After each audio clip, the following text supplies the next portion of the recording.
Haro! Uy! Haro! Haro! Sa inyong Good evening! lahat. Good evening! Good evening! Good evening sa inyong lahat! Evening.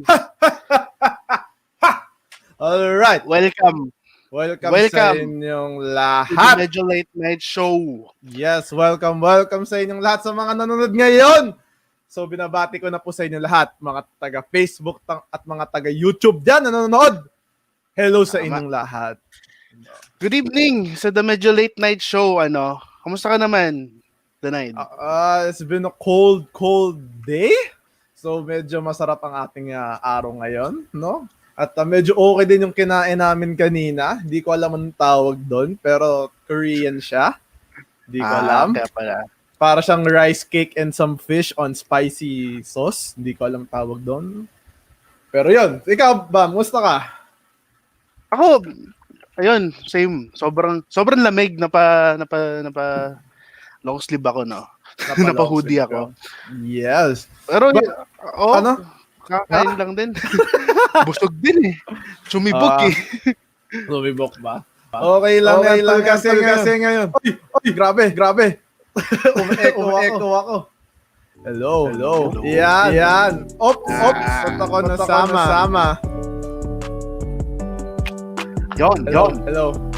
Yan. Grabe. Ha? Hotdog. Dalawa yung nagre-read. Direct!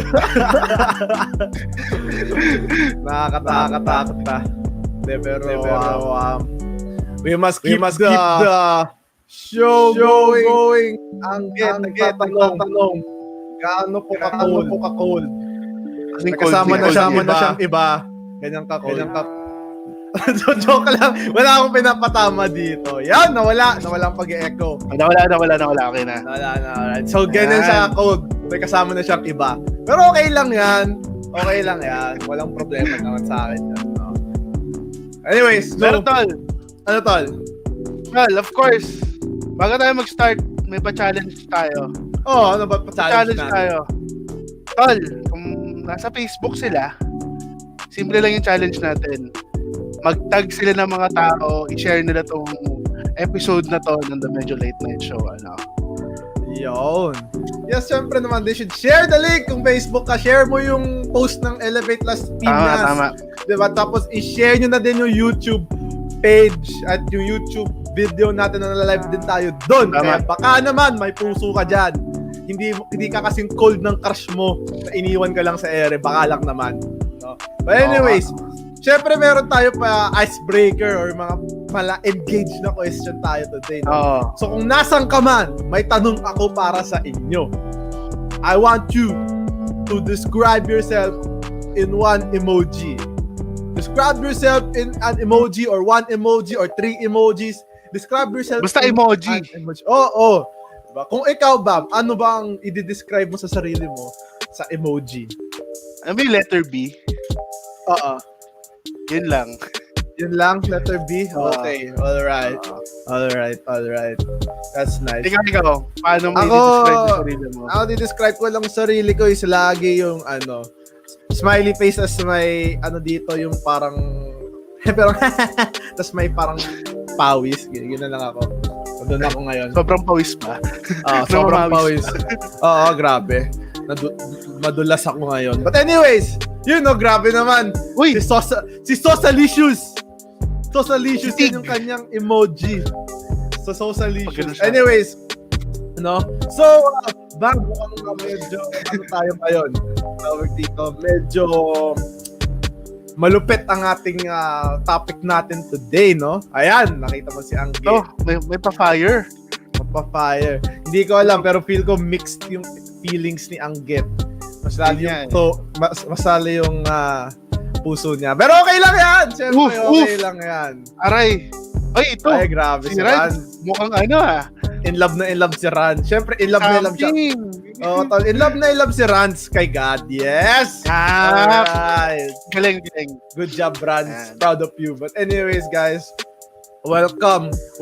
Siya yung top fan natin, pero sana kayo din. Kaya kung ako sa inyo. But anyways, guys, sana siya din yung number 1 fan ng buhay ko. Pero okay lang yan! Wala tayong problema dyan. Wala na tayong pake dyan. No? So, syempre, dediretso na tayo sa ating topic for today. At syempre, ang daming mga questions all throughout our lives, di ba? Kung, di ba, alam niyo na, sino nga ba tayo? Di ba? Who are we? The question we always ask ourselves, even up to this day, kahit quarantine na quarantine. Kaya kung ako sa inyo, meron tayong special na tao na kasama natin. Sobrang special na to. Na tao dito will enlighten us. Bibigyan na tayo ng kaliwanag. Tama ba yung sinasabi ko? Yeah, basta yun. Naliwanag sa ating buhay. Mali-mali pala yung sinasabi ko, pero wag na nga akong ano yun. Kaliwanag. Alright. Kaliwanag. Ewan ko. Basta guess yun na yun! Kaliwanag. Let us welcome the one and only, the OG of all the OGs. Siya po ay sikat na po sa TV. Nakikita niyo na siya sa TV. Oo. At nasa online din siya. Na lang, no? YouTube na lang. Sa sobrang famous ng tao na to, mahirap siyang i-book. Okay? Please. At nagja-judge sila ng tao dito, kaya ayoko na siyang i-introduce, pero kailangan. Welcome sa ating pare, Teej Sosa Licious! Thank you so much for that wonderful introduction. At na ako dito. Jared, grabe. Salamat dahil tayo ay magkakaroon ng kaliwanagan ngayong gabi. Kaliwanag lang. Kaliwanag lang. Wala Knockout. Joke lang. Ayoko na. Bahala kayo! Grabe naman yun. Salamat. Nawala lang ako last week. Ito na yung pinagagagawa niya sa akin. Okay. I see where this is going. Grabe ka naman, Jared. Hindi naman ako sikat. Okay. At na ako. Ayoko na. Joke lang. Anyway, ka naman. Teej, kamusta ka lang? Introduce mo naman sarili mo po eh. Oo nga. Ano ba? Na-introduce nyo na ako ng malupit eh. Ano ba sasabihin ko? My name is Teej. I'm a servant of God in Elevate, Maine. Serving him as a campus missionary. Actually, nakakatawa kasi ministry partners ko tong dalawang to. So, kung naghahanap kayo ng supportive, ng loving, na Christ-like, grabe. Supportive talaga. Kunin nyo na tong dalawang to. Very funny. Kasi iniwan lang din naman ako. No? Iniwan lang din naman ako eh. Yun lang. Joke lang. Oy, ito grabe. May kupa-comment tayo sa ating boss din. Oy, grabe. Shoutout naman Sir Jeremy Sanchez, one of my closest friends. Brother, love you bro. Malakas ka sa akin. Grabe. Baka gusto mo i-shoutout yung ano natin, yung Elevate Maine, yung mga pare mo sa Maine, sa Metro West, sa buong Pinas. Shoutout sa lahat ng Elevate na nandito. Kung sino ba nakikinood dito, shoutout sa inyo. Yan, kay Enj Dohelio, what's up? Yeah. Kay Rans Chino Soles, what's up? Oy, nakita ko si Mix Cantero nandito rin. Salamat sa pagdayo. Shoutout. Ayan, si Charles Gapit, what's up brothers? Sobrang sikat si Teej. Kulang na lang. Nananawagan kami sa Teej Sosa Fans Club. Oo. Minsan lang, ngayon lang namin siya gagamitin. Okay, no? Pero okay lang yan. Kasi meron, medyo kasi tol, si Teej kasi, may specialty siya eh. May specialty siya, tol. May specialization siya, tol, na kailangan natin ng tulong niya, tol. No. Kasi yung topic natin tonight eh. Hindi natin ito mapag-uusapan pag wala si Teej eh. Oo, kasi siya eh. Ito kasi Brad, sobrang qualified siya. Kasi UP grad to Brad. UP grad to. Oo, tol. So sa mga taga-UP dyan, kapag kailangan nyo ng tulong, punta kayo kay Teej. Ha? Siya lang makakasagot ng mga problema nyo. Uy, grabe buhay. The joke lang. Pero ano ba, i-segue mo na kami sa ating topic today. Sige. Of course, ang topic natin tonight, of course, we'll be talking about our personality.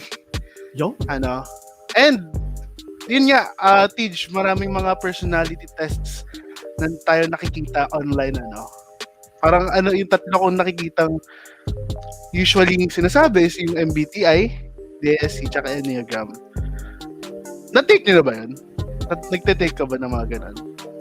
Oh, pare, pero alam mo, ang pinaka-favorite kong personality test is yung which Disney princess are you sa BuzzFeed. I think Ay, yun yung oo, pinaka-maganda. Ay, Ano yung nakuha mo, tol? Curious lang ako. Ano yung nakuha mo doon?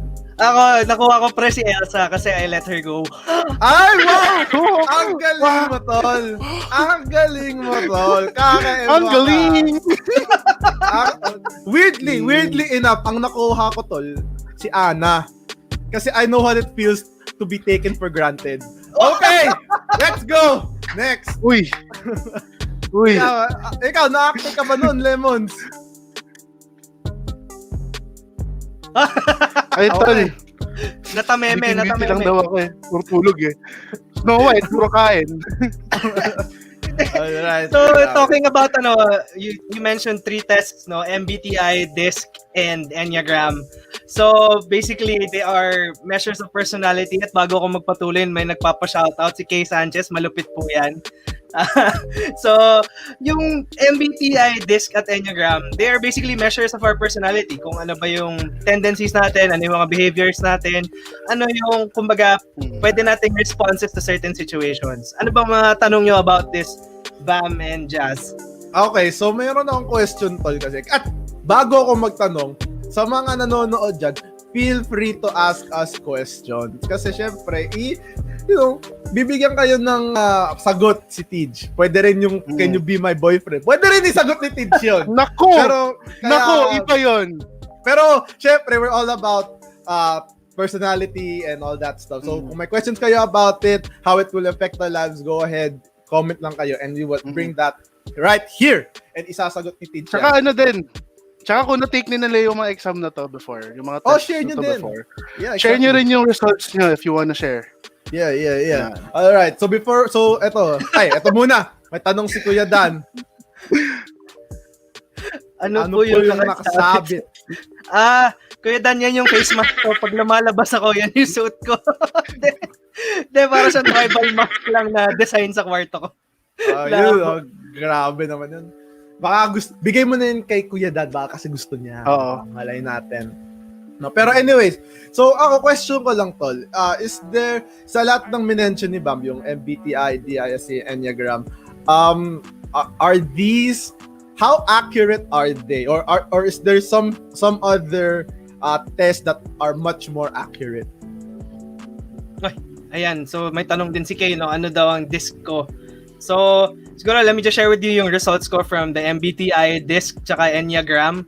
So, yung MBTI ko is ESTJ. It's basically extroverted, sensing, thinking, and judging. So, the executive, kumbaga, ang description niya is it possesses great fortitude, emphatically following yung own sensible judgment, and serve as a stabilizing force among others. So, kumbaga, extroverted, very outgoing, sensing, and thinking more of logic, and judging. More of logical person ako kesa yung sa feelings, ganun. Sa DISC naman, high I, so very relational person, high D, goal-oriented, mid C, so medyo detail-oriented, low S, so hindi ako masyadong outspoken kasi akong tao, so hindi ako masyadong quiet, hindi ako Tapos type 8 sa Enneagram, ang description niya is strong and powerful. They seek to stand up for what they believe in. So gusto namin marinig din yung mga results nyo guys from these tests. And to answer Jasred's question, no, kung meron bang ano ba yung validity nila, reliability ng mga to. If you think about it, there is no single personality test that can tell you exactly who you are. Kung naghahanap ka ng test na magsasabi sa'yo, ito ka talagang mapapagod ka kakahanap katulad ng kahanap mo sa love life. Hindi, joke. Yan yung gusto ko, Tid. Yan yung gusto ko. Kamusta na nga ba tayo dyan, Tid? Hindi ka ba napapagod, Tid? Kaya pala tayo pagod, no? Kaya pala tayo napapagod eh. Hanap tayo ng hanap, di naman natin mahahanap pala. Hindi, joke lang. Ayun. Pero, tama yan, Tid! I-preach mo sa kanila yan. Hindi, joke lang. Nice one! Alam, ang gulo.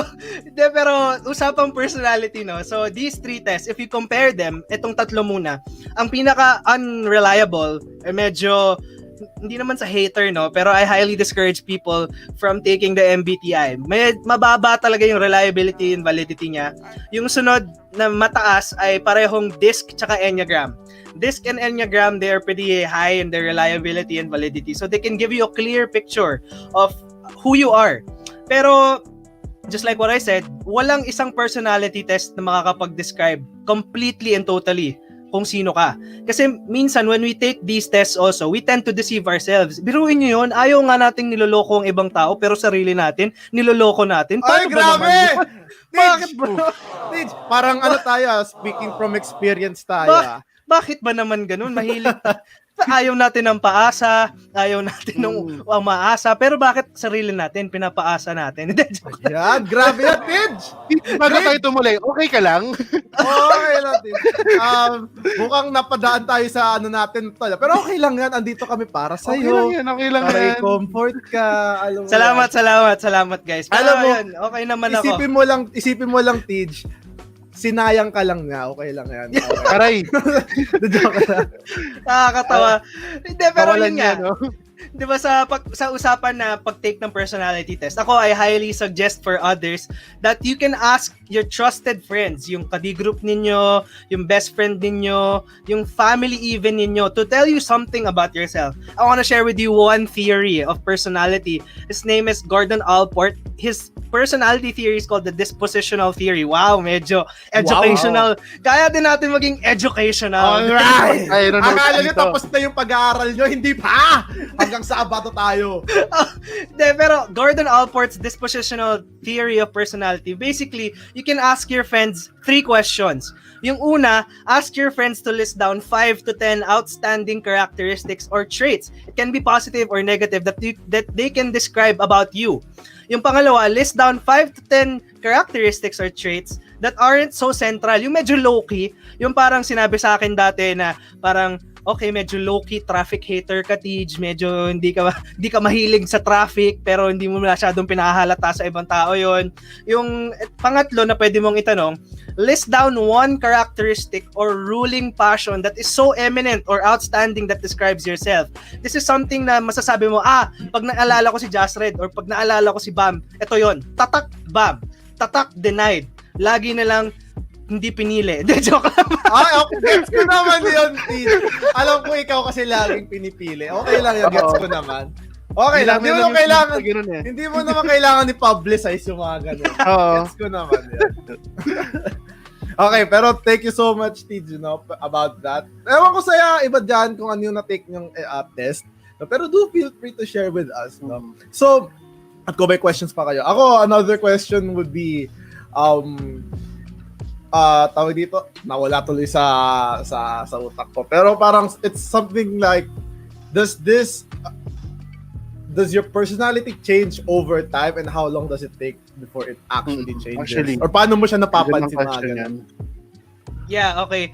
So, when you describe personality, first you need to define it. So personality, in its textbook definition, it's a relatively permanent set of traits and characteristics that give 2 things.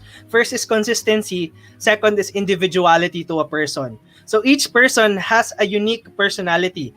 Now, focusan natin yung word dito na relatively permanent. So hindi siya basically permanent. So ibig sabihin, personality is dynamic. It changes over time. More often, kapag bata ka, pwedeng shy type ka nung bata ka, pero as you grow older, may na-experience kang mga bagay sa school, may na-experience kang bagay sa life, it can change and shape your personality and make you more extroverted, make you more outspoken as compared to nung bata ka. Or pwedeng nung bata ka, very bibo kid ka, ikaw lagi yung kumakanta sa mga karaoke kapag bino-volunteer ka ng nanay mo. Tapos pagdating ng certain age na tumanda ka na, ayaw mo na, hindi ka na masyadong voluntary, nahihiya ka ng kumanta, hindi naman po kasi ako magaling kumanta. May ganoon, pwedeng magpalit yung personality when you are young until you get older. Pero the change rate gets slower when you get older. So, pag habang bata ka pa, doon medyo fluid pa siya, medyo pwede pa siyang magbago talaga. Pero pag matanda ka na, yun, talagang crystallized na siya or stable na ang personality. Yeah. Grabe. No. Kaya kayo guys, wag kayo lang basta-basta pasok sa relationship pag bata kayo kasi palit kayo ng palit. The joke lang! The joke lang. Okay lang talaga tayong tatlo, no? Okay lang talaga tayong tatlo. You're ba denied? Okay ka lang? Okay ka lang? Parang mayroon ata tayo pinagdadaanan ngayon. Ay, grabe. Thank you, LG. Thank you, LG. Okay lang kami. Thank you, LG. Okay lang kami. Pero, grabe. Actually, if you think about it, parang meron nga naman truth into that. No? Kasi talagang, ako feel ko naman, extroverted naman ako dati. Ngayon, ewan ko sa may mga makaka-witness dyan, pero medyo lang naman introverted. Bira na ako magsalita. Dito lang, halata lang, hindi siya halata ngayon kasi nagsasalita ako sa harap niya. Pero, gets ko yan, Teej. No? Ako rin, gets ko yun eh. Parang nung bata din ako, bibo kid ako.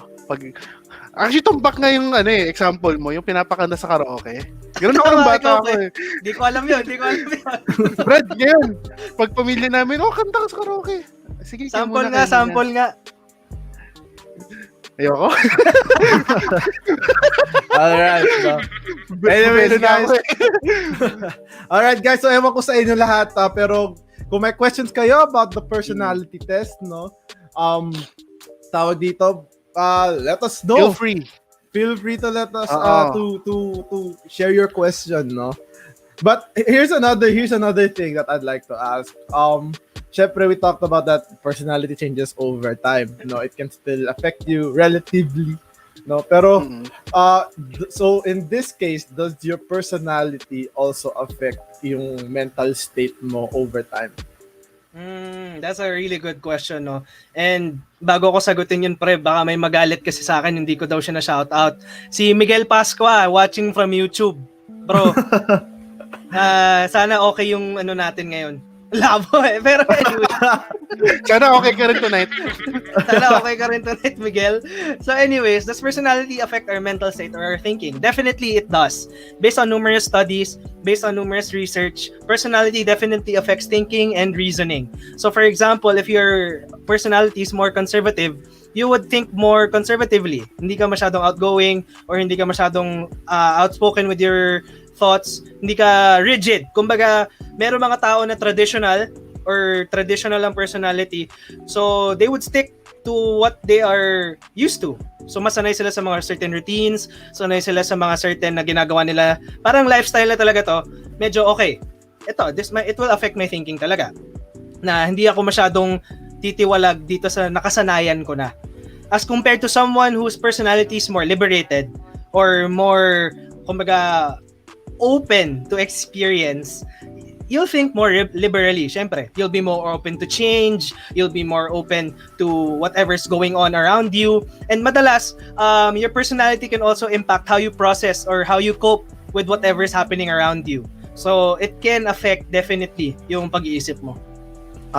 So sabi mo, so basically pagdating sa mental state, yung mental state nyo or mental state natin will always depend on our personality itself, or can that also happen vice versa? Parang switch ba yan? It's hard. Ito yung gusto naming tumbukin talaga sa psych. Yung paano ba talaga pumapasok ang pag-iisip sa isang tao. Siyempre, pinag-aaralan din namin emotions, pinag-aaralan namin yung thought process. Pero we can't really pinpoint exactly ano ba, kung pwede bang mauna yung thought or pwedeng personal or dapat personality muna yung mauna. So it's really medyo malabo pa, wala pang definite answer. The only answer that I can really give is personality definitely affects the way you think. Usually yun eh. Yun yung natutunan namin yan. Alright, so grabe. Grabe naman, ewan ko sa inyo guys. Pero kung may natutunan kayo ngayon, comment naman kayo dyan ng thinking na emoji. No? Pero grabe. Ay, eto, meron tayong tanong. Ay, actually, hindi ko alam kung tanong. Tanong nga. So, sabi dito ni Sino Solis, minsan nakakaranas ako na depressed this quarantine, pero nilalagpasan ko naman. What is your advice? Yan. Yeah, wow, okay. This is really relevant kasi based nga on research ngayon, the second wave sa quarantine ngayon or the second wave of the pandemic is actually a mental health pandemic. Kasi nga we've been locked in our homes for so long, 8 months na mga pre, pero grabe nandito pa rin tayo sa bahay, naka-lock in pa. Pero let me just first define what depression is. Kasi there are two types of depression. First is situational depression. Situational depression is usually caused by normal problems that we experience. Yung normal na lululungkot lang tayo, nasistress tayo with online classes, nasistress tayo with, kunwari, nag-away yung family natin, pwedeng nalungkot tayo during that situation. And then kapag napalamig na, kapag okay na, nawala na yung stressor, okay ka na. Versus the second one is clinical depression. Clinical depression naman is caused by trauma, something traumatic, a loss of a loved one, sudden loss lalo na, excessive stress, sobra-sobra na. Like for example nga, isang cause of excessive stress nga din ngayon sadly is yung online classes nga, kasi ang daming pinagdadaanan ng mga bata ngayon, hindi lang sa pandemic, kundi yung stress of their families. I don't know what's going on in the lives of different people's families, but I'm sure meron mga pamilya nag-aaway, nagsisigawan, so dagdag yun. And imagine, no, dati, separated yung bahay natin tsaka school. So when we go to school, ang iniisip lang natin, makipaglaro sa mga friends natin, mag-aral, makinig sa mga prof, makinig sa mga teachers, sumagot sa mga exam. Tapos pag uwi natin, hindi na tayo gagawa ng assignment. Joke lang. Pag uwi natin, mas konti yung ginagawa natin schoolwork eh, di ba? Pag uwi natin, mas, kumbaga, relax tayo kasi merong separation of school and home in our houses. Pero ngayon, lahat sama-sama na. So imagine, a place of sanctity, a place of peace and comfort, suddenly became a place that you can get stressed from. Kasi dito na rin nakukuha yung stress eh. So, yun muna, na pag na-diagnose ka din ng clinical depression, ang daming kailangan pagdaanan eh. Ang daming kailangan munang i-meet na criteria, and I highly advise all of you not to self-diagnose, but I will mention yung mga criteria, paano ba malaman kung depressed ka. So, una, kailangan for 2 weeks straight 2 weeks straight, or majority of the 2 weeks, dapat depressed ka talaga, sad ka, malungkot ka. Isa pa doon, is nawalan ka na ng interest sa mga dating bagay na kinasasayahan mo, parang siya lang sa'yo. Hindi, joke lang. No? Oh, grabe naman yan, Teej! Grabe naman yan. Nalusot pa. Na-segue pa sa kanyang love life. Grabe! Share ko lang yung mga direct natin, nagka-countdown. Pang-anim na daw natin tumanggit sa love life. Pang-anim na ba yun? Pang-anim lang yan. Mitsa-mitsa lang naman tayong ganito. Ang goal natin 20. Minsan lang naman tayong magkaroon ng light kahit papaano. Kasi medyo heavy itong topic na ito. Oo, guys. Konting happiness. Okay, game. Ikaw na, Teej. Medyo nagpapagaan lang ako kasi seryosong usapan eh. So gusto ko medyo light din tayo. Pero eto nga, so aside from depressed mood most of the day, nearly every day, feeling sad, empty, hopeless, or as observed by others, nawalan ka na ng interest sa mga dating ini-enjoy mo. For example, mahilig kang kumanta, mahilig kang sumayaw dati, pero kahit anong kanta mo, kahit anong sayaw mo sa Blackpink in the house, hindi mo na talaga na-enjoy for some reason. Ito pa, malaking weight loss or weight gain. Yung isa pa is sobra sa tulog or laging kulang sa tulog, hypersomnia or insomnia. Isa pa is di mapakali or lagi siyang parang tinatamad, mabagal kumilos. Loss of energy. Isa pa, mabilis mapagod. Mabilis mapagod, yung talagang parang hinihingal ka agad. Yung isa pa is feel nyo wala kang kwenta. Feelings of worthlessness, feelings of hopelessness. Hirap kang mag-isip at magdesisyon. Hindi clear yung thoughts mo. At lastly, suicidal ideation. Napag-isipan mo ng mag-commit ng suicide. Or you have a specific plan for suicide. Again, to be diagnosed with clinical depression, you have to meet at least 5 or more of these criteria that I've mentioned for a 2-week period of time. Again, disclaimer, please do not self-diagnose. I shared this with you so that you can also reflect, no? Para alam mo kung ito situationally depressed lang ba ako, medyo nalungkot lang ba ako dahil nga sa mga nangyayari around me, or medyo malala na to. So kung nafe-feel mong medyo malala na to, talagang matagal na yung kalungkutan ko, nawala na talaga ako ng kasiyahan, parang walang-wala na talaga akong hope, I suggest you talk to a professional. Maraming professionals ngayon sa Pilipinas who are available for free consultation. You can just search online. You can search for their links, for their contact details. Maraming ngayon, lalo na sa pandemic. Before yung suicide hotline ng Pilipinas, mga 100 calls lang sila before the pandemic. Pero ngayon, 400 plus na yung na-receive nilang calls. So, don't ever be afraid to get help. don't ever be afraid to ask for help when you need it. Mental health is also important. Mental health is not lower than your physical health. It's the same. Kasi your brain is part of your physical body. So if your brain is ailing, if you are experiencing these kinds of sicknesses or these criteria that I mentioned, na sobrang tagal na, ask for help. Ask for help maybe from Elevate, then we can connect you to a professional. Ask help from me, I can help you connect to a counselor or to a psychologist. And then we can help you get to that point where you will be healed by God's grace. Yo! Grabe naman yun. So guys, alalahanin niyo yung sinabi ni Teej, no, na mental health is as equal as important as your physical health, no? So grabe Tsaka yun. yun. Again.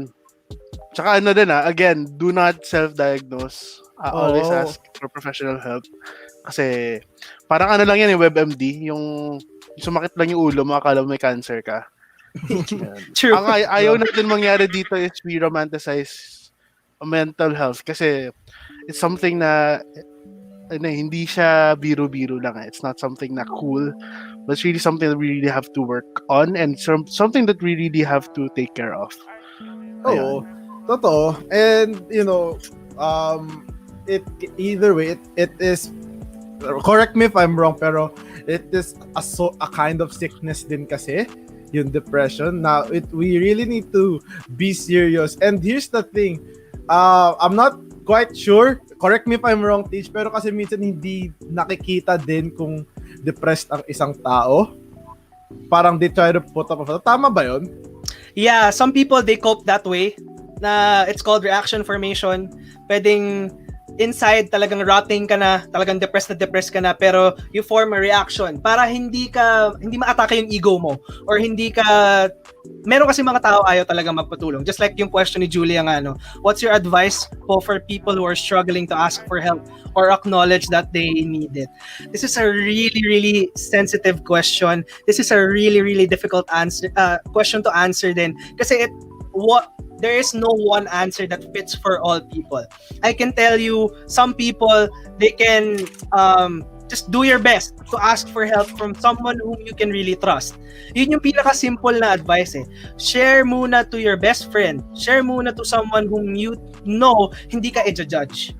Kasi maraming tao natatakot ngayon to ask for help because they will feel like they will be judged. Lalo na yung mga taong may experience na nag-open up na sa parents nila or sa family nila na nabash sila ng family nila, sadly. And when I talk to my parents about mental health as well, and when I was studying psychology in college, they were saying, talaga, depression, anxiety, even autism, if you think about it. Sabi nila, parang hindi naman siya quote-unquote uso noon, or hindi kami masyadong aware about it. Kaya siguro marami ding mga older people ngayon, from the older generations, who are having a difficult time responding to how to help their children or how to help younger people who have these mental health problems. And yes, Josh, you are right. It's a sickness. Mental illness din yung depression. Mental illness ang anxiety. It's called major depressive disorder. Merong general anxiety disorder. Merong mga ganong disorders. And it's valid. You really do need to ask for help. For those who are struggling to ask for help, first is you ought to listen to your emotions. Merong right way to listen to how you feel. Meron ding right way to process how you feel. And my advice to you is, if may lalabanan ka, gusto mo bang labanan yun mag-isa lang or gusto mo may kasama ka? Wouldn't it be easier than to fight this battle if you aren't alone, if you aren't by yourself? So I really implore everyone who is shy, who is struggling, natatakot ma-judge, please don't be scared. If you have experienced someone who has judged you, if you have experienced that someone has bashed you, someone who has hurt you, someone who has misunderstood you, in behalf of them, I would say sorry. But I hope you can find someone na mapagkakatiwalaan mo talaga. I hope you can find someone who will help you, guide you to that road towards healing, towards overcoming yung depression mo or whatever mental health problem you're experiencing. Yun, grabe yun. But I have a Go, question, parang balik tayo dun sa terms of personality. How is that related to mental health? Like, how related is it to know your personality tsaka yung pagkakaroon ng mental illnesses or mental sickness? Like, is there any correlation with that? There is a correlation between personality and coping. So, for example, ako kasi bias, quote-unquote, bias ko yung Ocean, which is the 5-factor personality theory. Yung Ocean, it tells you, yung una, N, yung neuroticism sa Ocean, it tells you how well you would cope up with stress. Yung mga high N or high in neuroticism, usually ito yung mga tao na talagang mahina ang loob, kabahin talaga, hindi magaling mag-process ng mga emotions nila. While yung mga low N naman, ito yung mga very relaxed, very chill, come what may kind of personality. So it would really help knowing yourself kasi you would know, if you do know yourself, you would know what would trigger you.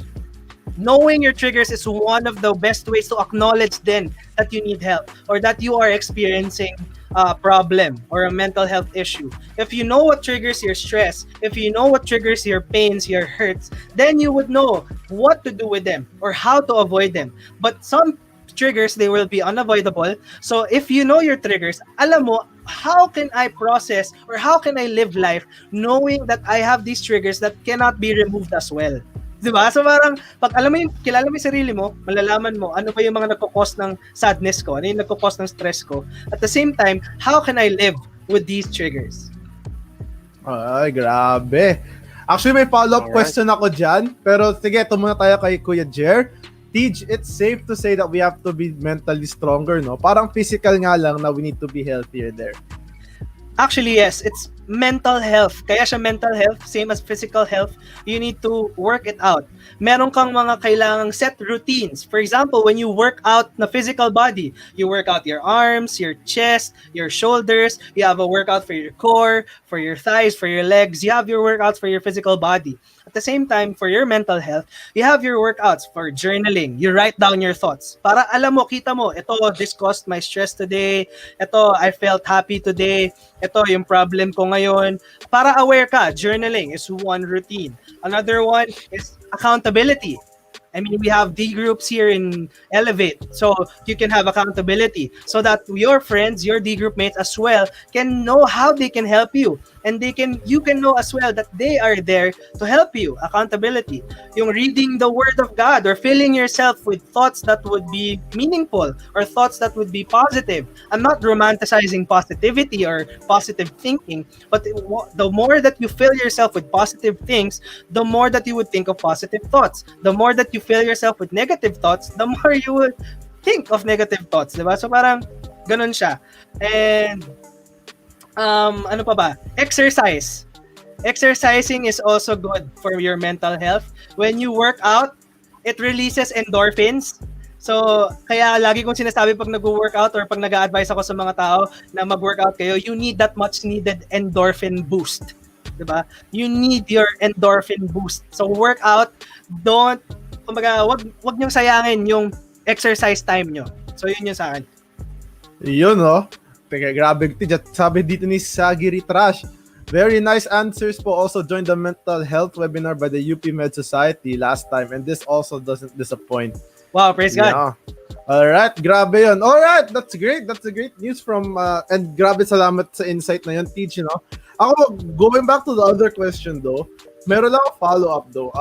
I don't know if you mentioned, or hindi ko lang ata narinig properly, pero, di ba you talked about knowing your triggers? Yeah. How can you help someone, or how can you, like, for example, if a person doesn't know what the triggers are, how will you help that person identify na ito nga pala yung nagtitrigger sa'yo? Oh, wow. Yeah.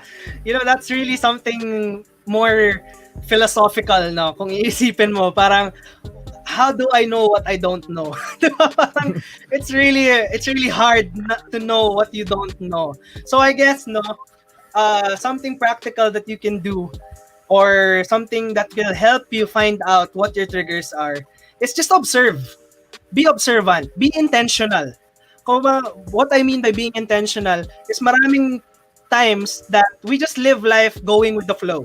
We just live life as if it's already there. We are not actually intentional in observing what can cause us pain. We are not actually observant or intentional in observing what can cause us stress. We just go with the flow. Parang ito lang yung routine ko, ito yung nakasanayan ko. So ito lang yung susundin ko. I won't have time na to check on my emotions. So I recommend you take time to pause. Tigil muna kayo. Reflect. Don't kick aside yung time to pause. Kasi ngayon, we're in a generation that parang idolizes productivity. Yun yung masasabi ko eh. Parang, if I am not productive, I would feel useless na. So maraming tao, hindi na nagtitake ng time to pause. Hindi na nagtitake ng time to reflect. Hindi mo na tuloy yung nalalaman or hindi mo masyadong nadidiscover yung sarili mo because you don't take time to pause, to reflect on your life, to reflect on how you've been living your life para ma-reassess mo rin. Hindi lang dapat every January or every end of December nag-iisip tayo ng New Year's resolution. Make self-reflection a daily or even a weekly habit because self-reflection will help you realign your priorities. It will help you reassess kung ano ba yung mga nararamdaman mo, and it can also help you figure out what else do you need to know about yourself. What else do you need to know about your triggers or what causes you stress. Yun. Grabe, T. Ang dami tayo natutunan today by Master Teej. Grabe naman yung mga questions and answers natin today. So if you guys still have questions, please do comment them down below. No, wag kayong mahiya. We are trying to help one another as well and help other people who doesn't know what to do, especially on these kinds of state, especially in the situation that we're in. Gulat nga ako, meron nga pala yung sinabi bata kanina, parang COVID depression or quarantine depression kasi medyo locked in tayo, no? So yun, eto, may tanong si Kay, how important po is it na we know yung personality namin as students? Yeah, you know, I encourage people to really know your personality because first, it will affect how you study. Kasi kung alam mo yung strengths mo, alam mo yung style mo, study habits mo, alam mo yung personality mo in terms of how you approach school, then you will be able to know how can I best excel. For example, if you know you're an extrovert and then you would work well in a group or you would learn more by studying with other people, then go do that. Set up group studies with other people who also learn the same way. If you know you're an introvert, or for example, meron din naman mga extroverts who know that mapapadaldal ka lang or madidistract ka lang pag nag-group study ka. Edi, okay, I'll just study by myself. If you know your personality as a student, it would also affect your study habits. Like for example ako, alam ko, personality ko, extroverted talaga ako. Kaya pag nagyayayang mag-group study yung mga kaklase ko or yung mga ka-course ko noon, halos laging humihindi ako.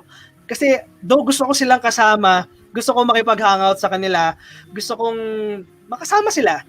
Alam ko, kapag itong group study na to, sumama ako, hindi ako makakapag-study talaga. Group lang yon, hindi na study. Hindi na ako makapag-aral kasi dadaldal lang ako ng dadaldal doon. Mahilig kasi ako makipagkwentuhan sa mga tao. So, I would choose na, okay, aral muna ako, uwi muna ako sa bahay. Then, either susunod ako or set na lang ako ng next time na hangout na lang tayo. Purely hangout lang, walang aral. So, mga ganun. Kapag kilala mo yung sarili mo, alam mo yung personality mo, it would help you as a student in studying and responding to stress and responding even to your family. Pag kilala mo sarili mo, it would help your responses to the daily stresses that life brings to you. Yon, grabe. Grabe naman yung mga ating tawag dito, knowledge today. Yon, knowledge. Yun nga eh. Kaya kung ako sa inyo, mag-hashtag knowledge na kayo dyan. No? Grabe naman yun. Nakakamiss naman yung hashtag na yan. Oo. Hashtag understanding. Understanding. Elevate alabang days pa tayo, no? But anyway, so grabe naman yung mga ano. Ewan ko kung may mga questions pa, pero ikaw ba, may question ka ba para sa atin? Ay, ito pala. Ito. Rans. Paano may iwasan na tayo ma-burnout, lalo na kapag online class? You know, it's hard. I want to minister to people who have been burnt out from online classes because I was talking to other people, to my friends the other day, and I was saying na, man, kung dati napapagod na tayo na actual school, napapagod na tayo na medyo may separation na nga between school and our house, what more yung mga estudyante ngayon, no? And my advice for those who are feeling burnt out na, don't be afraid to rest. Again, I mentioned earlier that this generation is so crazy with productivity.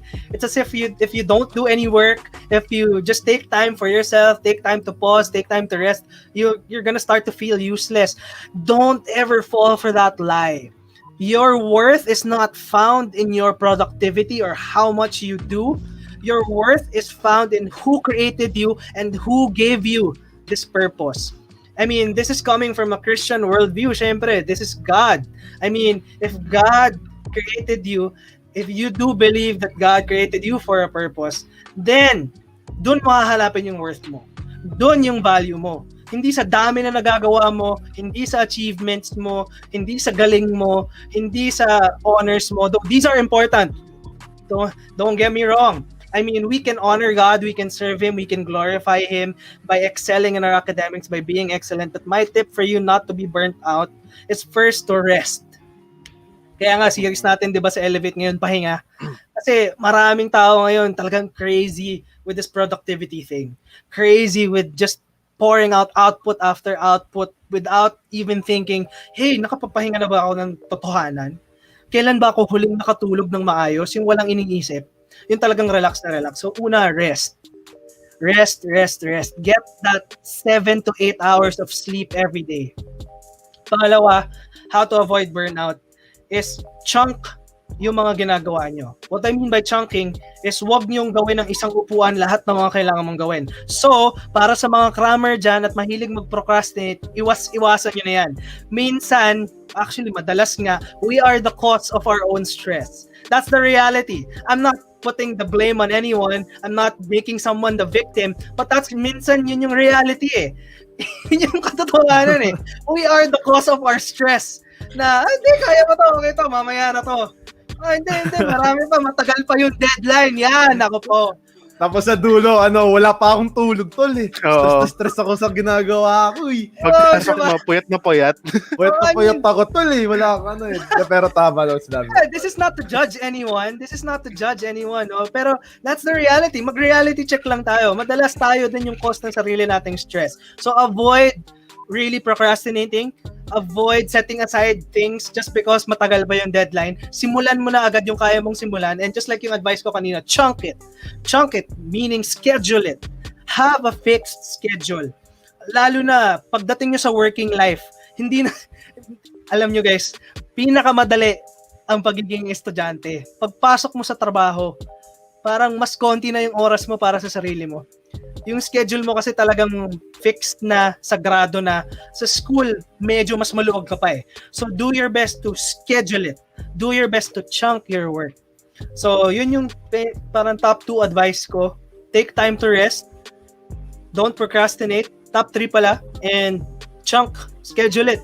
Para hindi ka ma-burnout. Grabe yun! Kaya wag kayo ma-burnout. Alam nyo na, sinabi na ni Teej, we can be the cause of our own stress. Kaya baka naman, wag na tayo mag-cramming. No? But ano yan? Ito, meron tayong next question from Kay. Sabi dito, a lot of people like just dwelling sa emotion and feelings nila which leads to negative thoughts pag negative yung emotions na nandoduel. How can we avoid that or what should we remind ourselves of? Yeah, you know, some people, they have this fixation with their negative thoughts. Parang, this is called ruminating. So alam niyo yung sa cow, their digestive process. Wow, biology. You know, wow. My friends would know how much I love biology. Lalo na si Sheila backstage. Alam niya how much I have a love relationship with biology. Wow. At least mahal ka din ng biology, di ba? Pero next. Sobrang sarcastic ko talaga doon, hindi ko talaga. Pero anyways, cows have this digestive process called rumination. When they eat grass, so they chew it, they swallow it, and then they regurgitate it. They chew it again, swallow it, regurgitate it, chew it, swallow it, and then finally digest it. So parang ganun yung thought process ng maraming tao when they think of their negative thoughts too much. They ruminate on it. Doon ang galing yung verb na ruminate. So masyado nilang pinag-iisipan, masyado silang nagde-dwell on it, masyado nilang kinukuha yung katas ng negative thoughts, thinking that this or overthinking about it would actually make it go away. Pero in reality, the more that you think about it, the more it will bug you. The more that you dwell on it, the more it won't leave you. So my advice for people who are struggling with negative thoughts is find something or do something first that you enjoy, that you genuinely like. Yun muna. Hanap ka ng something na masaya kang gawin. Nood ka ng vlog, nood ka ng Blackpink in the house, request kasi isa pa daw eh. I mean, do something enjoyable. Play sports. I mean, kung meron kang pwedeng laruin sa labas, do it. Play a game, whatever. Do something that would take your mind away from these negative thoughts. Second advice is to fill your thoughts with things that are positive or that are true. Many times, the thoughts that we think or the negative thoughts that we think are lies or hindi siya totoo. It's counterfactual thinking. Madalas maraming tao na bumabagsak dito counterfactual thinking. Dahil they think of things that are really contrary to what is true or contrary to the facts. So what I say is, or what I advise with you guys is Philippians chapter 4 verse 8, which is, finally, brothers and sisters, whatever is true, whatever is noble, whatever is right, whatever is pure, whatever is lovely, whatever is admirable, if anything is excellent or praiseworthy, think about such things. In general, think about godly things. Think about God's promises. That, okay, Kuya Teej, you're telling me I need to think of who God is, but my problems, they're just so heavy. You know, this pandemic has been so long. The government, it seems like they're not doing anything about it. Yung bagyo pa, man, daming nasalanta, nakakalungkot talaga. But that's why we focus on God's promises. Kasi when we focus on the negativities around us instead of the eternity that will come if we choose to put our faith in Jesus, mababagabag at mababagabag talaga tayo. Poproblemahin lagi natin yung mga negative thoughts. But we think about God's promises. When we remember that one day, if we have truly trusted Jesus as our personal Lord and Savior, one day, Jesus will come back and make everything better. Wouldn't that give you such peace and such security that even as I do my part to be a good citizen, as I do my part to pray for this country, as I do my part not to be a corrupt person, to be full of honesty, to be full of integrity, one day, even if the things or the situation around me never changes, even if the problems are here to stay, Jesus will come back one day and He will make everything better. He will make everything better. Wala nang iyakan, wala nang corruption, wala nang paasa, wala nang nananakit sa atin. God will make everything better when He comes back. So we fix our eyes on these promises of His. That's why I believe the Christian faith is really reasonable and logical. Because we fix our eyes on something eternal, not on something temporal. It's not on something na paasa or something fake, but something real. Something that we can put our entire lives on. So, yun yung sa akin, just how to overcome yung negative thoughts mo. Grabe naman yun! Grabe. Grabe naman yun. Actually, sobrang ganda na sinabi mo doon, Teej. For me, yun na yung highlight ng ating podcast today. Tama, actually. Pero para kay Sheila, mababagabag yun. Okay na tayo, okay? Sheila. Alright? Game, ito sabi ni I think Julia. last question na yata to. Yeah. If I'm not mistaken. Sabi niya, tanong niya, Kuya Teej, ano po masasabi mo to people who are trying to heal from trauma? Wow, okay. I appreciate you, Julia, for asking that question. And I know a lot of people really do suffer from trauma. Trauma is something I never personally have experienced. Pero I've talked to so many people experienced suddenly losing a loved one. Alam niyo yun, isang topic namin sa psych class namin, which would you rather experience? Knowing that your loved one would die or suddenly na lang, bigla na lang siyang mamamatay. But either way, you'll experience trauma when you lose a loved one. Another one trauma that a lot of people, young people especially, experience right now is rape. Maraming na rape na touch na ng, lalo na pag relative. My heart really sinks every time I hear someone na, shucks, na-molest ka ng kamag-anak mo. You're supposed to be feeling safe at your house. But yun na nangyari. And my heart goes out for those people. Pero when it comes to healing with trauma, there are numerous ways how to face it. First one is to face it head on. Some people are strong-willed enough to actually face their trauma head on. So when you process, for example, a loss of a loved one, kapag namatayan ka, you can face it head on by just accepting the reality na wala na siya. Some people ganun ganun katali. They can face it. They can accept the reality that easily. They can parang kaya nila harap-harapan. Merong mga ganung tao Pero yung mga ibang tao meron din hindi kaya. So I suggest you take time to just dwell on the fact na kaya mo siyang ma-overcome in the future. Merong healing in your trauma. One thing that I suggest to people, for example, if you've been hurt by someone, lalo na for people who have been raped, who have been molested, people these days would tell me or tell many people na, are you serious? Are you gonna tell me to forgive the person who raped me? Are you gonna tell me to forgive the person who molested me? But that person deserves to die. That person deserves to be imprisoned. I mean, yes, when we talk about justice, when we talk about what they deserve, yes, that is what they deserve. They deserve to be imprisoned. All of us, because of our depravity, because of our sinful nature, our selfish nature, we all deserve to die. But because Jesus, first and foremost, even though we did not deserve it, gave his life for us on that cross to forgive us of sin that is so unforgivable. And if we have chosen to accept that forgiveness in his life, how can we not forgive others no matter how much they have hurt us? Maraming people, ibabash yung thinking na yan No, talaga?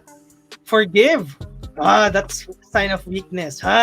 No, that's not the way. Pero let me tell you, ano bang mawawala sa'yo kapag nagpatawad ka? Mawawala sa'yo bitterness. Mawawala sa'yo anxiety. Mawawala sa'yo anger pag nagpatawad ka. Tapos you'll gain peace. You'll gain comfort. You'll gain healing. So you gain, actually yung losses nga, parang gains din di ba? Parang yung nawala sa'yo, nakapagpagaan pa ng loob. So, let's practice a forgiveness culture. Healing from trauma, yung mga really, really deep trauma, meron din kasing trauma na talagang malalim, malala. So I suggest once again, balik tayo, consult a medical professional, consult a psychologist for this kapag sobrang lala talaga. Meron kasing traumatic disorder pa rin. So meron ganun. And highly suggested that you go to a counselor, go to a psychologist at the end of the day. But for me then, Jesus is the source of healing. When you forgive, when you lay your anxieties to him, when you give your life to him, give your trauma to him, give your past to him, he will give you a brand new future. He will give you a brand new life. Yon! Tama. Grabe Nice. naman ang ating topic ngayon, yung sagot na yon. Grabe, solid naman yun, no? Yun nga Grabe naman yung, mas lalo yung, tawag dito, nag-ano ko sa pag sinabi mo na kanina, tawag ito, sinabi mo na, they're just people who are just really strong-willed sila to just go through things head on, accept and just acknowledge na wala nga yung loved ones natin. Pero parang think about it, it's so hard to accept something kasi nga mahal mo nga, 'di ba? It's basically kumbaga your relative or kadugo mo siya. Iba naman usapan pag syempre yung mahal mo yung crush mo, pero hindi naman sa no. Pero tawag dito, but it's really hard. Ako personally, I think that I can't face something like that head on, no. Mm-hmm. Pero grabe lang, tawag dito. Anyway, so grabe lang talaga yung topic natin today. I'm so blessed. Sobrang thank you, Teej, sa mga insights mo all throughout this podcast ngayong araw, no? At meron pa ata tayong isa pang comment, pero hindi po siya tanong. Hindi siya tanong Sabi daw lang dito, nagpapa-shoutout lang daw siya. Shoutout sa'yo, Josh Enriquez. Bata ako yan. Sa lahat ng pwede mangyari, shoutout ha. No, pero shoutout sa'yo, tol. No, Pa-up nga rin yung isa niyang comment after nun. Ano nga yung comment nga niya after? May sinabi daw siya kanina. May sinabi siya Walang nananakit kung walang masasaktan. Grabe yan. Grabe yun. Big brain. No? Big brain yun. Anyway, no, pero thank you so much, Teej. Now, before we end, no, syempre, we are blessed, we are privileged to have you. Syempre, sobrang sikat mo na tao. Grabe, nakakalimutan mo na kami. Pero get ko naman, at least na lang ministry partners tayo, no? Pero, tawag dito, bastos ng direct natin ngayon, ha? Na-joke lang. Pero, any last or any closing encouragement, advice, tips sa mga viewers natin? To the students. Yeah, guys. So, once again, salamat sa pag-invite sa akin dito sa The Medyo Late Night Show. Appreciate ko sina Sheila, sina Kay, Elise, Amanda, all the backstage people, si Jasred, si Bam, and yung youth coordinator niya, sina Jeremy, and yung CMs nyo, sina Eng, tsaka sina Jazz. Meron pa bang wala na, di ba? Pero, praise God, thank you for this opportunity to minister to your students. Siguro last encouragement for you guys is fight these battles with others. You can win the battle with your mental health if you fight with others. Never journey alone. That's why Elevate is here. That's why your D groups are here. Elevate Las Piñas is here. Sina Jasred, sina Bam, sina Kuya Jeremy ninyo, your D group leaders, sina Sheila, all the people here in Elevate, they are here to help battle or help fight this battle with you. So never ever fight this battle alone. You have Jesus first and foremost who is with you in this battle, and you have your Elevate family who is with you. So don't forsake your community. The victory is won not by fighting alone, but fighting with others. So that's it. If you guys have any questions, if you guys nahihiya kayo mag-comment dito, my Facebook is always open. Just message me, Teej Sosa. DM me, Instagram, Teej Sosa lang din. And plug no? So, so just message me. I would love to help you out in any way that I can. Alright, grabe. Grabe. So, sa mga viewers natin dyan, just want to let you know na sobrang blessed namin with Teej. Besides na sobrang sikat siya, single po siya. Single yan. So, kung gusto niyo ng GB na tulad ni Teej, well, siya rin, single naman siya. So, ask away. Kasi sabi nga lang niya, di ba? Open yung account niya, guys. Open yung account niya, pati yung relationship niya. Free na free po siya. Hindi, So, baka yung na-open ibig sabihin siya. kong slide in my DMs, pare. Ano ba yan? Slide in Yun, his may DM. permission, may slide. Sabihin mo lang DMs siguro, daw. you can open up with a question. Ano pong advice niyo po sa taong na Sa mahal mga ka po? heartbroken. Sa mga taong mahal ka po, kasi ako pa mahal kita. Ganon! Ganon tayo! Ganon tayo head on, tol. Head on tayo dito, head on. Tol. But anyways, Yun pala yung strong-willed, ano? hanggang doon lang ang strong-willed Strong. natin. Alright. Pero sobrang thank you so much. Teej Sosa, sobrang blessed kami. And hope to see you next time. Hope to see you personally. Sa susunod Kung na mangyari. mauulit. Wow. Pwede natin, kung pwede ka rin naman bumalik, if ever. Pwede na, wala problema. Malay mo, pag-usapan natin love life mo. Ay, gusto ko yan. Baka gusto, o baka pagbalik mo, may kasama ka ng, alam mo na, significant other. Yeah, malay natin. Malay natin. Shoutout nga pala sa crush niya. Joke lang. Shoutout nga pala sa GB ni Teej. Si GB ni Teej. Joke lang. Anyways, so thank you so much, Teej. Thank you so much. So mag-announcement na po tayo before we end the whole podcast. Thank you so much, Teej. Alright, guys. So thank you so much tuning in. Grabe, dami nating natutunan today. I hope na-bless kayo, and I hope may new learnings ka today.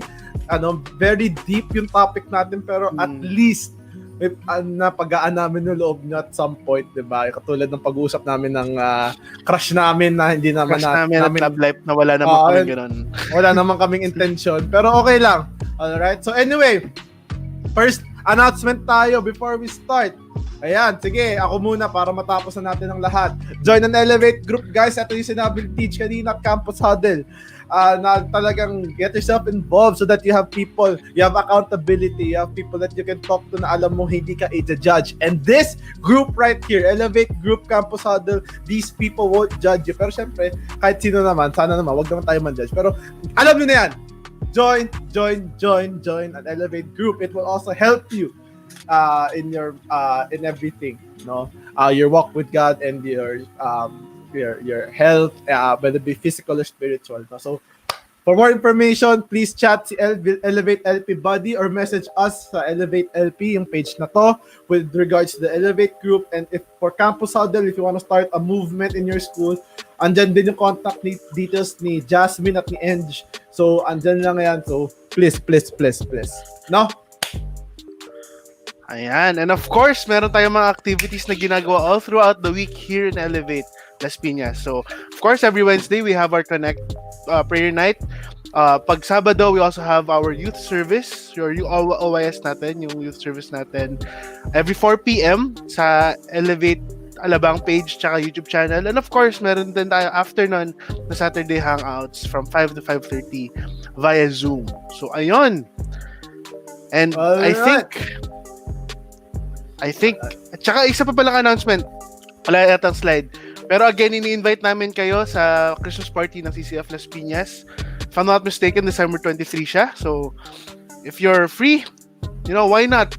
Let's spend the Christmas, partying with the congregation ng CCF Las Piñas. Yo, Zoom and also, before we end, the final announcement, at nakikita nyo naman sa ating rolling banner sa baba, if you wanna join or if you wanna showcase your talents sa talent jam natin, please, do email elevatelp.genesis@gmail.com. I'll say it again, elevatelp.genesis@gmail.com. All right, so thank you so much for for tuning in with us.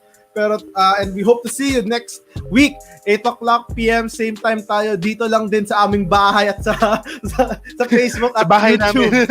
at sa bahay namin, no. Pero malay natin meron tayong pa-travel podcast na chill, hindi natin alam, joke lang 'yon, but anyways. Kaya naman natin, hindi natin alam. Pero thank you so much guys, and chicken wings out. Pak away.